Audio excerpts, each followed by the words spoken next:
I will do what I must. You will try.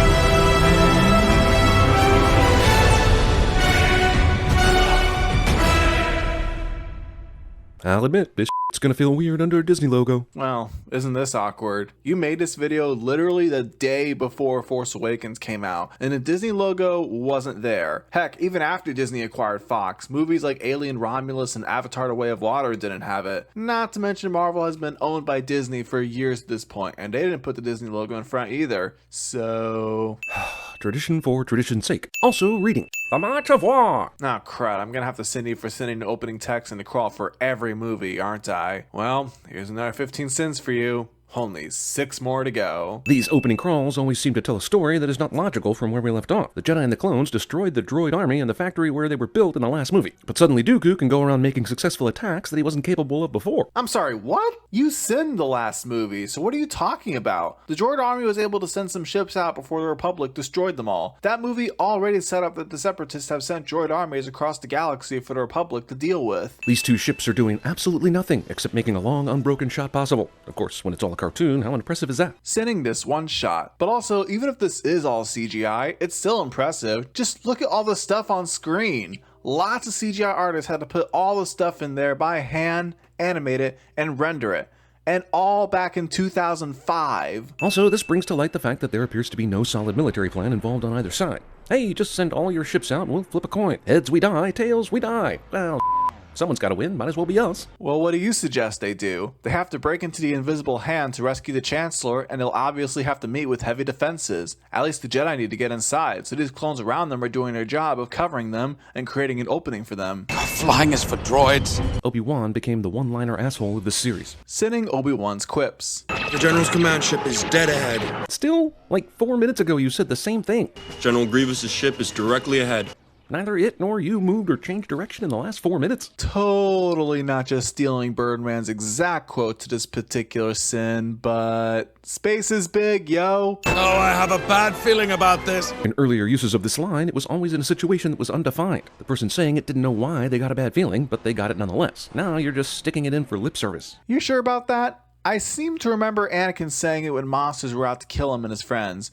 I've got a bad feeling about this. Character breaks the fourth wall to talk to the audience about the film itself. Also, sticking it in for lip service is exactly what I'd say for all your running gags. Revenge of the Sith brings the new trilogy's circle of life to a close by delivering us more extremely useless Jedi droid battles. 3 movies in, okay, 4 if you count Clone Wars, and I still don't understand what your problem with these fights are. If only the bad guys in these movies had made their ships less R2 compatible, they would have won this. As I said in the last movie, R2-D2 is an astromech droid, and the Separatists have their own astromechs as well, so obviously there'd be these ports for them to use.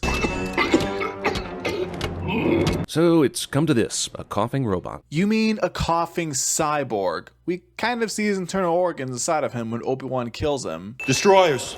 This is almost a reenactment of the scene from Phantom Menace when these destroyers showed up. You'd think they learned to come from the sides to make defense nearly impossible. Oh come on, you really think even if they did do that, Jedi won't be able to block those blaster bolts? R2 continues to accidentally himself out of every situation he finds himself in. Except this wasn't an accident. R2 intentionally shot oil onto these B2 droids, and then also intentionally ignited it with his rockets. Also setting this really cool scene. Sith Lords are our specialty. Yeah, except for Qui-Gon. Too soon? Considering literally nobody else has trained well enough to fight against Sith. Okay, maybe Mandalorians too, but you get the idea. Also, you faced one Sith Lord by my count, and you only beat him because Qui-Gon softened him up. Anakin here is a newbie, so this statement makes no sense whatsoever. especially considering the two of you lost quickly to this dude last movie. So, wait, you said that Obi-Wan only faced one Sith Lord, but then immediately acknowledged that he has also faced Dooku in the last movie? Wouldn't that mean he faced two Sith? Also, Qui-Gon didn't soften Maul up. Maul could have killed Obi-Wan easily, but he underestimated him since he was a Padawan at the time. Also, you say Anakin is a newbie, but that's not true either. It's been 3 years since the last movie, and Anakin is a Jedi Knight right now. He even says in this scene that his powers have doubled since last they met. And I don't want to keep bringing up Clone Wars because I think we should judge these movies on their own, but Anakin has fought Dooku a few more times in that show, so he's had more experience fighting Sith since the first battle of Geonosis. My powers have doubled since the last time we met, Count. I rolled a 20-sided die and got 1,000,000 extra hit points, so come at me, bro. Jeremy says something random cliche. Robots enter this Jedi battle to make things extra pointless. Another example of the ding sound playing while you were talking. Yep, somewhere in George Lucas's basement, there are a number of severed arms and hands. He didn't commit the crimes, but he is haunted by them. Once again, these are lightsabers. They are extremely sharp and lethal, so of course we'd see them cut limbs off. I think it's a sin for the sequel trilogy that we never saw one arm getting cut off in all 3 movies. Good, Anakin, good. I remember Return of the Jedi too. Yeah, this is a callback to Return of the Jedi. But it's not just soulless fan service. It's an intentional parallel to show the difference between Anakin and Luke. Luke resisted the dark side by refusing to kill his father, but Anakin gave in, killing a literal unarmed man, which isn't the Jedi way, and is why he becomes Darth Vader. He cut off your arm, and you wanted revenge. Tale as old as time. Jeremy sings in a video cliche. Another Wilhelm bites the dust. Such a tragic family. Singing the Wilhelm scream. I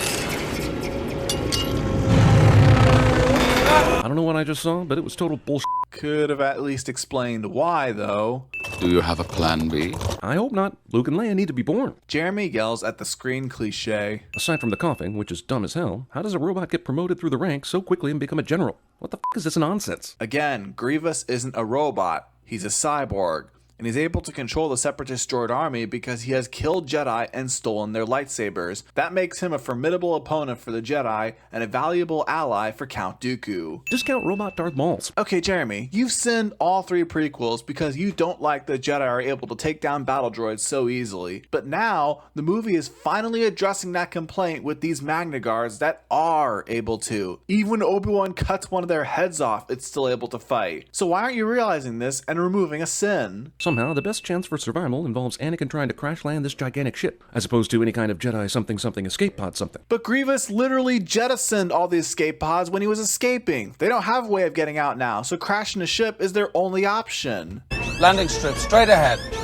We're coming in too hot. Too hot for 10 miles of runway? How is that possible? That's not 10 miles long. Calculated risk? Behind the scenes control? I don't know. Seems a bit foolish to me for the Emperor to endanger himself in a crash landing like this. He's not an emperor yet. And also this guy can see into the future, so I think he figured that he'd be safe. Well, the first 24 minutes of this thing are some bullshit, but it's still better than the Trade Federation negotiations. Oh, come on. This entire sequence is some of the best action in any Star Wars movie. Sinning it is worth a few extra. Well, you owe me one, and not for saving your skin for the 10th time.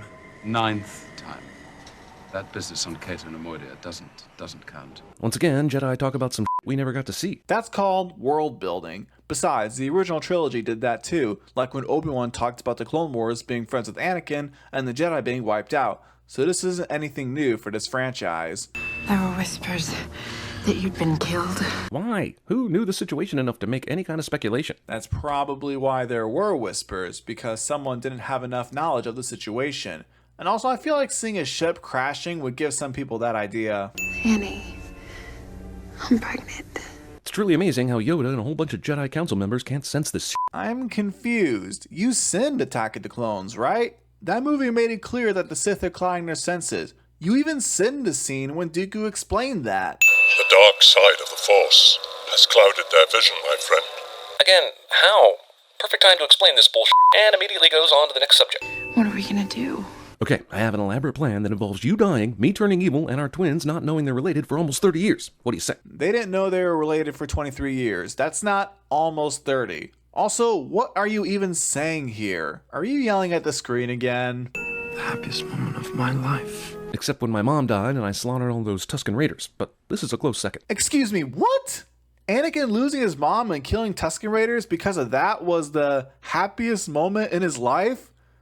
Is this man stupid? You're so beautiful. She's okay, but have you seen her decoy? Which one? But it's probably true.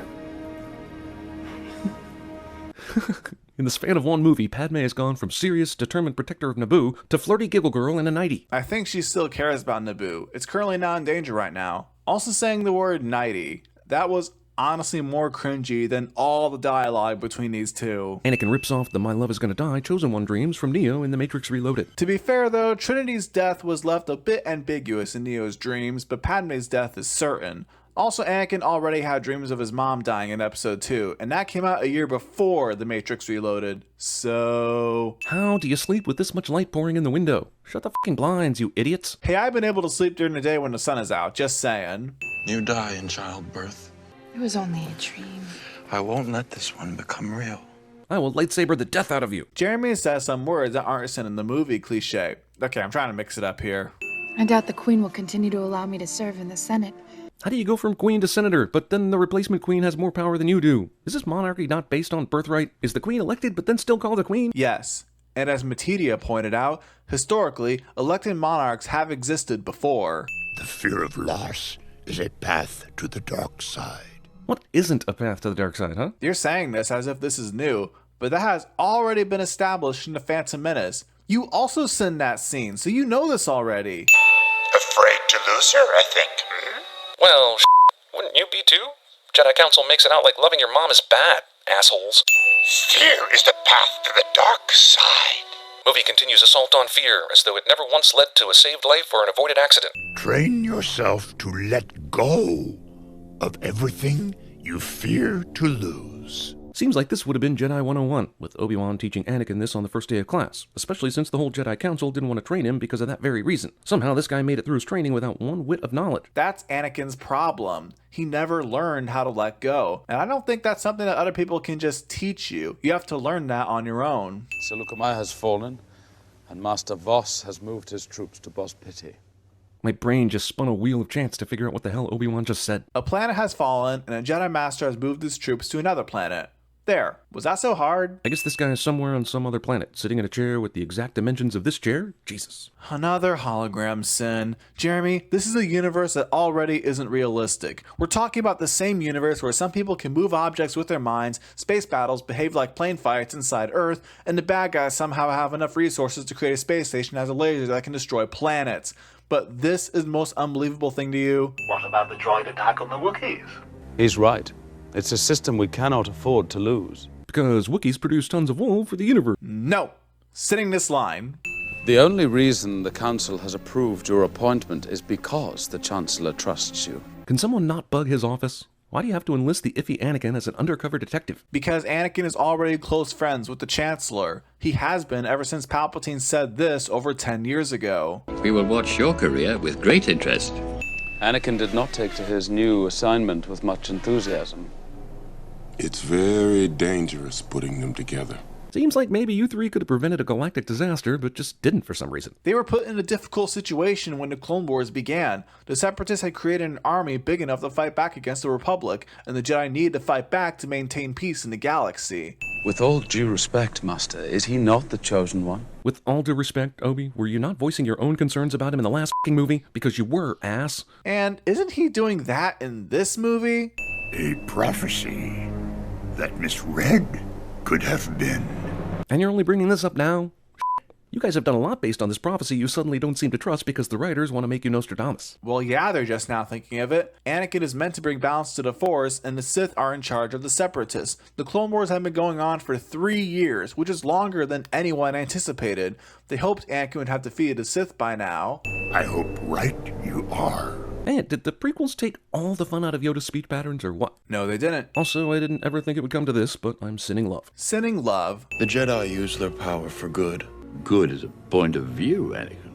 Anakin's mind is more easily manipulated than a first grader's. So funnily enough, when I made that one villainous scene a few years ago, I covered this scene, and I said Palpatine was right when he said this. I don't really believe that anymore, because Palpatine is trying to manipulate Anakin here. However, I do buy Anakin would fall for this, considering he acted like a Sith to kill Dooku, an unarmed man, and Windu would later do the same thing with Palpatine, despite being a Jedi Master. Did you ever hear the tragedy of Darth Plagueis the Wise?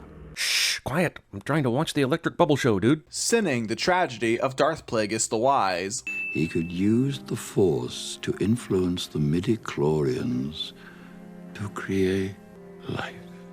What purpose did it serve for Darth Plagueis to impregnate Shmi, who then went to Tatooine and gave birth to a potential Jedi who, without a whole bunch of bull happening, would never have been discovered? Okay, I brought this up in my Phantom Menace video, that Plagueis wanted to create life, and that the Force basically backfired by creating Anakin. If I'm not mistaken, I think that was explained in the Plagueis novel, though that's not canon anymore. And admittedly, I was mistaken in saying that as if that was official, even though Lucas wanted Anakin's birth to remain a mystery. But I think the movie does give us hints to say that Plagueis is responsible. If he did create Anakin intentionally though, then I would say he did it because he saw into the future that Anakin could become Darth Vader and would help destroy his Jedi. He just didn't see that he wouldn't live to see it. Then his apprentice killed him in his sleep. This series has been so focused on keeping the Palpatine Darth Sidious secret that it's lost sight over what could have been an awesome thing to see. Sidious learning about the Force and killing his master. That's all these movies are, explanations and backstories of things that would have been awesome to see, but we only hear about. Again, the original trilogy did the exact same thing. That's one of the best things about this franchise in my opinion. The way they talk about things that have happened in the past,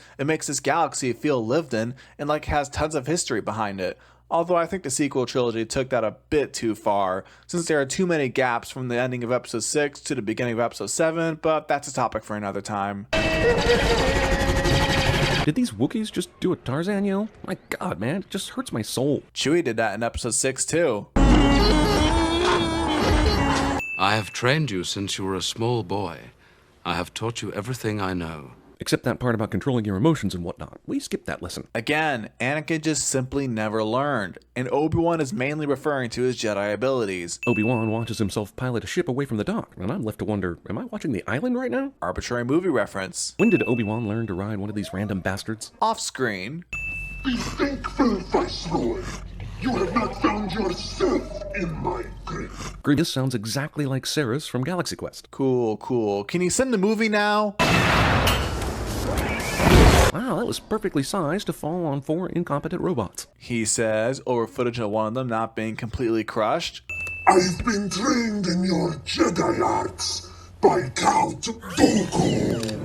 When did you guys have time for that? During all the time we didn't see Grievous. Jeremy, these movies can only show so much in a 2-hour runtime. What's better than 1 or 2 lightsabers? 4 lightsabers. Jeremy points things out on the screen cliche. You must realize you are doomed. Saying things. Basically what you just did in the last sin.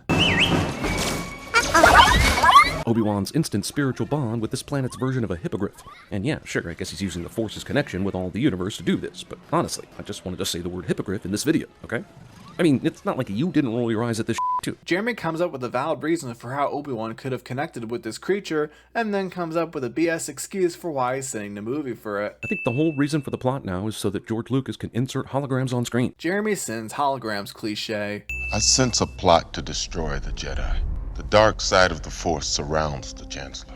Oh, so you guys got your ability to see more clearly now? The dark side's been clouding your vision all the way up until now. I guess the Force simply acts according to the whim of the screenwriter. Because this is exactly Palpatine's plan. The Republic is almost done with winning the Clone Wars, and so now is the perfect time to enact his plan of turning Anakin to the dark side and wiping out the Jedi. Plus, the Jedi have been suspicious of Palpatine the entire movie. Why do you think they hired Anakin to spy on him?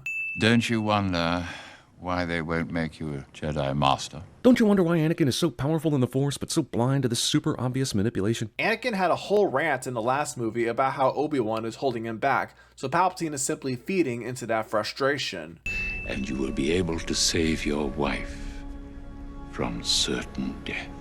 Except not, and when Padme still dies, it makes no sense that Anakin Vader doesn't then go into berserker mode and consume the entire galaxy, or at least kill Palpatine for lying. It does make sense. When he told him that he killed Padme in his anger, Anakin thought he failed in his mission to save her. He didn't realize Palpatine was lying when he said they could save her. Not only that, after the entire Jedi Order was wiped out and Anakin's relationship with Obi-Wan was shattered, he really had no one else to turn to. Palpatine was the only one he could go to stay sane, even if that meant serving him. Obi-Wan apparently can punch this robot's electric weapon with his bare hand and not suffer damage from it. Grievous is not a robot. Third time's a charm, right? I think Chancellor Palpatine is a Sith Lord. A Sith Lord? What? Just stop. 90 seconds of what am I gonna do contemplation. Sending this scene. You're under arrest, Chancellor. We didn't even get a scene where they tell Yoda about Palpatine, what he might think about the situation. This arrest seems totally rushed and emotionally charged, completely anti-Jedi in every way. That's exactly the point. Windu shouldn't be doing this, but he just wants to end the Sith as quickly as possible. They've been looking for this guy for a long time now. You can't send the movie for something if the movie itself is aware that this is wrong. How did this asshole become a Jedi if he's so damn easy to kill? And Mr. No Name here too? This is meant to show how powerful Darth Sidious is. The fact that he kills these two guys so fast, it makes it look easy. And this is sort of the problem movies have in general. They have a hard time explaining how good someone is at a particular art, so the answer is let's make everyone else really bad at their job. But how else do you think this kind of thing should be done? Again, in this instance, these two Jedi look bad to make Sidious look better. That's exactly how that's supposed to work. Let's look at another example. In Infinity War, Thanos beats up Hulk super easily, making the Hulk look bad at his job. But that's the point. That's how you show how powerful Thanos is, that he can beat up Hulk like this. Emperor versus Mace Windu battle really heats things up with a big load of boring. Calling this fight boring when Palpatine is the most fun bad guy in cinema history. I'm surprised a big turkey power-up icon didn't show up on screen, or a big pile of money. Arbitrary reference to something that I don't even know. I think this officially qualifies as a fetish. Oh, stop it. Henceforth, you shall be known as Darth Vader. I don't know why that name popped into my head, especially since everybody else has not-so-subtle Darth names like Maul, Sidious, and Plagueis. But I'm not married to it. Let's see what happens. Sending the birth of Darth Vader! Last time I'll have to do this, thankfully, but here's a few extra for splitting this into 2 parts. This is all we see of Yoda during this entire section of the movie. He just feels something is wrong. He doesn't do anything that ever makes us appreciate the character from Empire Strikes Back. The guy who told us do, not try, is the least doing character in this entire trilogy. Doesn't he behead 2 clones in this section of the movie? I want you to go to the Jedi Temple. We will catch them off balance. Somehow they'll not feel all this evil bullshit going on right now and won't detect you when you come to slaughter all the kids. Dude, you just showed Yoda sensing this in the last sin. Execute Order 66. Yes, my lord. Commander Cody doesn't stop for even 1 second to ask why the Emperor looks more like a potato than he does the Emperor. Well, we now know that every clone has an inhibitor chip inside their head that takes over their brain and forces them to kill a Jedi, so that's why Cody isn't bothering with that. But if you don't want to count this as a sin, since this is technically a retcon, then I'll say the sin here is that Jeremy just called Palpatine the Emperor again, even though he's not there yet. Also, if you remember, Cody, 66 is the order the Senate defines as wiping out the Jedi like little bitches. The Senate didn't create this order, Palpatine did. It was part of his plan to wipe out the Jedi and take over the galaxy. And again, the phrase execute Order 66 activates the chips inside their heads. What planet is this? What Jedi is this? You don't care. I don't care. I don't even think Lucas cares, as long as it looks pretty. Sending the movie for world building. Tim Burton designed this alien planet, but asked to be uncredited after he saw a rough first cut. Sending Felucia. Oh no, not that Jedi. I grew to love her so much. Yes, I know Clone Wars fleshed out these Jedi a lot more, so now we feel sad to see them die, but I'm not sure we were supposed to feel that when this movie came out in 2005. We were just meant to feel sad that Palpatine is now taking over the galaxy. Oh, you. I can't believe these movies actually made me hate Yoda so much. There are CG animators out there who got tired of all the ways they had to draw Yoda feeling bad about something. What? Dumbass Jedi does not eject. Look, I know we're going for a killing the Jedi montage here, but you are the ones who set them up to be superhero gods. So when you go to slaughter them, maybe make some of them a fraction better than regular humans in these situations, eh? Jesus, this movie does more to tear down the lore of how powerful Jedi are than it does anything else. It absolutely doesn't. This is meant to show how blindsided the Jedi were by the Sith. They had trusted the clones for 3 years to fight all these battles. They didn't expect in a million years that they'd turn on them so quickly. That's the reason Master Plo Koon didn't eject, because it was sudden and surprising for him. And even if he did eject, Would he have survived? It took forever to kill him, and now I'm supposed to have a boner because Yoda killed 2 guys. Jeremy says boner. As long as you throw the Emperor down a shaft later, all these kids' deaths will be forgiven. I mean, yes, we can all agree this was horrendous, but to be fair to Luke, he didn't know about this, and he mainly forgave Anakin for cutting his hand off and bad stuff like that. But I would say the main point of his redemption isn't that his terrible actions should be excused, it's that he still had good in him, and you need to realize that just because he's done bad things, that doesn't mean he can't do anything good, like saving his son from dying. Very f***ing tragic misuse of Natalie Portman. Still better than putting an Infinity Stone aside of her, turning her into a plot device for 2/3 of the movie. Wait, a second ago they were letting this asshole leave. Then some Jedi Tommy Tomasino jumps in and starts killing troopers, and then they're trying to kill this guy? The f***? Jeremy is lying about what's happening again. The clones weren't killing Senator Organa. George Lucas's son jumped in to kill these clones, and they started shooting him, executing their orders to kill all Jedi. If I had told you at the outset that 2 of the 3 prequel movies would contain scenes of Obi-Wan swimming underwater, would you have believed me? Because I don't think you would have. Okay. Goodbye, Chewbacca. Oh, so that really was Chewbacca. How did this guy get caught up with Han Solo then? Goes from a war hero on this planet to helping some asshole smuggle stuff across the galaxy. That's some coming home right there. He was captured by the Empire, made into a monster that eats things, and met Han that way. Didn't you see Solo? This lava moon's orbit is so close to its giant-ass planet, I'm surprised it hasn't burned up in the atmosphere yet. That doesn't make any sense. Who the f*** said, yeah, definitely need to build an outpost on this moon? Mustafar is a planet, not a moon, and this is a mining facility. I know there's something wrong with the scene because none of these younglings' hands are detached. But wouldn't you have still seen the scene if a hand was chopped off? So this is how liberty dies, with thunderous applause. Sorry, something really stupid stuck in my throat there. Carry on. Sending this line. It can't be. Another failure here. So much of the reason why Obi-Wan can't believe Anakin did this is because of all the adventures they've had off-screen together that they've merely alluded to a couple of times. Meanwhile, all we've seen of Anakin is a whiny, quick-to-anger little bastard. The emotion of this scene is lost. I was willing to accept this logic, even though I personally still find the scene emotional. But then you said all we've seen of Anakin is being a whiny bastard.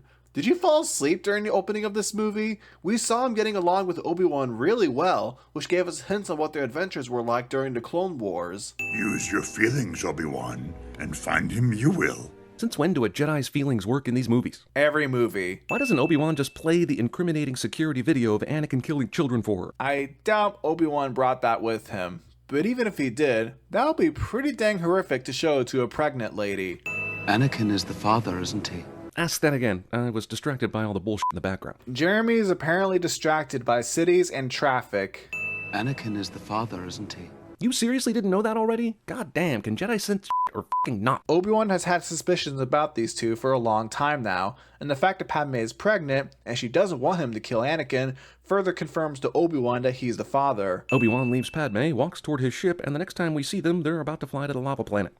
At no point do we see Padme making a tough decision to say, "F*** it, Anakin is evil, let's kill him. I don't care if I'm carrying twins, that guy is dead." That's not why Padme decided to go to Mustafar. She wanted to see if Obi-Wan was telling the truth, and also wanted to plead with Anakin to come back. Also, I guess Obi-Wan didn't search his feelings about Anakin's whereabouts. He just happened to know someone who knew the information he needed. But he still used his feelings. They told him to find Padme, who knew where to find Anakin. Obi-Wan brings Padme to the lava planet for his kill of Anakin, because what could possibly go wrong? No, he does not. Padme is going to Mustafar. She doesn't even know Obi-Wan is on the ship. Obi-Wan is sneaking on board right now. This is what it's all been leading towards. Obi-Wan fighting Anakin. And it's really kind of the letdowniest of all letdowns. Wait. Did Jeremy just call the epic battle on Mustafar a letdown? One of the greatest lightsaber fights of all time. One that was so beloved, Disney greenlit an entire TV show because of it. And Jeremy just called it a letdown? That's worth a few extra sins. Man, if only we could have had some of this Yoda 2 movies ago. Hell, under this trilogy structure, it practically demanded Yoda be terrible at Yodaing until way later. Terrible at Yodaing? The way you phrase that makes it sound like he did something like this in the original trilogy, and if that's the case, you and I remember those movies very differently. At last, the Jedi are no more. Not if anything to say about it I have. Good job, movie. You made me want Frank Oz to shut up somehow. Sinning Frank Oz! Not much but dual lightsaber duels going on right now. But I wonder, the Emperor had a tough time with Mace Windu during their duel, so how does he keep up with Yoda, who is flipping all around, is super fast, and is mostly considered to be the best Jedi up until recently? Palpatine struggled with Windu because he is the most skilled at lightsaber combat, even more than Yoda. Into exile I must go. Failed, I have. I know we need a reason why Yoda goes to Dagobah, but he very much gave up the fight with the Emperor too soon. All the cool stuff Yoda did in the past 10 minutes, forget about it. Yoda realized that there's no point in fighting Sidious. The Jedi are now seen as the bad guys after they attempted to assassinate the Chancellor, meaning the Sith have basically won now, and Vader is still out there too. How fortunate is it that this tower stays upright while floating down a river of lava it's being consumed? Oh, it. My lack of interest should be beyond obvious by now. Just tell me when it's over. But didn't you split this video into 2 parts? So clearly you are interested. Wait, aren't they powering their pieces of metal junk to fly over this lava pit? Seems like this is a talent that could have gotten a lot more use over time. Basically, this means you can fly, as long as you have a thing underneath you. Dude, these things were floating over the lava before these 2 jumped on top of them. What are you even talking about? Me during this video. I have the high ground! So did Darth Maul, and you saw how that turned out. That's because Obi-Wan's got the high ground even when he doesn't, sucker! It was said that you would destroy the Sith, not join them! You're still on about that? Why wouldn't he? Anakin is the chosen one, and it is meant to bring balance to the Force. And then he did the exact opposite of that. Of course Obi-Wan would be upset about that, especially after he spent all this time fighting Dooku during the Clone Wars. Stupidly, Obi-Wan takes pity on his former student and walks away before confirming his death. This isn't a flaw of the movie, this is a flaw of the character. Obi-Wan should definitely kill Anakin here, but he can't bring himself to do it since they are friends, or as he puts it, brothers. He hasn't fully accepted that Anakin is dead now, there's only Darth Vader. This makes way more sense than just leaving him in the middle of nowhere knowing full well that he's alive. Gosh, I hope you send that when you send the Kenobi show on CinemaSins. Terminator Genesis. Arbitrary movie reference. Medically, she's completely healthy. Are there really no human doctors left in this world? Everyone here gets treated by a Big Hero 6 dressed in Johnny 5 clothing. I know you said human, but I hope you mean non-robotic beings, and you can see 3 of them in the background right here. Luke. Padme names her kids as they exit her womb, which is simply unnatural. It's like Lucas said, no one will know who these kids are. Better have Padme name them as soon as they pop out. How do you know she had been thinking about these names long before they were even born? This is coming from someone who has seen his mom pregnant many times. Trust me, they don't just come up with the name right when the baby comes out. It seems in your anger, you killed her. Darth Vader believes this. Also, wow, lying liars and the lies they tell. Isn't he already Darth Vader? Does he really still need manipulating? But Palpatine is right. Vader did kill Padme in his anger. We must take them somewhere where the Sith will not sense their presence. We'll take Luke to somewhere like, I don't know, Anakin's old home planet. Why the hell not? As I said in the last movie, Anakin wouldn't want to visit Tatooine since that's full of traumatic memories he'd want to avoid. And also that there's lots of sand. I'm sorry, but I can't not make that joke. And what of the boy? To Tatooine. Do his family send him?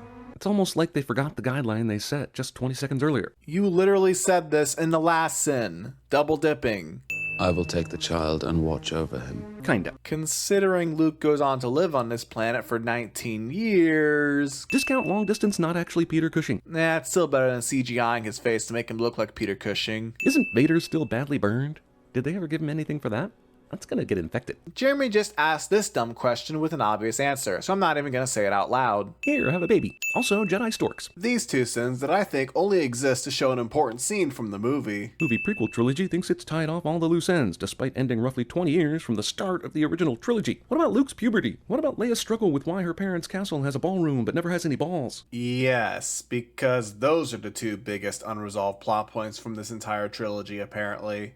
I mean, I would have gone with how did the rebellion start, especially because there are deleted scenes that show that. But at least we have Andor for that. So I haven't really paid attention to the bonus rounds, but this particular one annoys me. CinemaSins basically just sends all of Obi-Wan's quips, so that's 1 sin. Okay, but at least that could have been forgiven if he didn't sin hello there. As long as he leaves that quip alone, I won't have to add another thing. Hello there.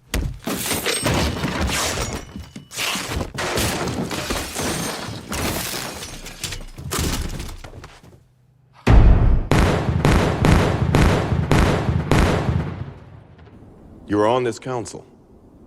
but we do not grant you the rank of... Good film reviewer. What? How can you do this? This is outrageous. It's unfair.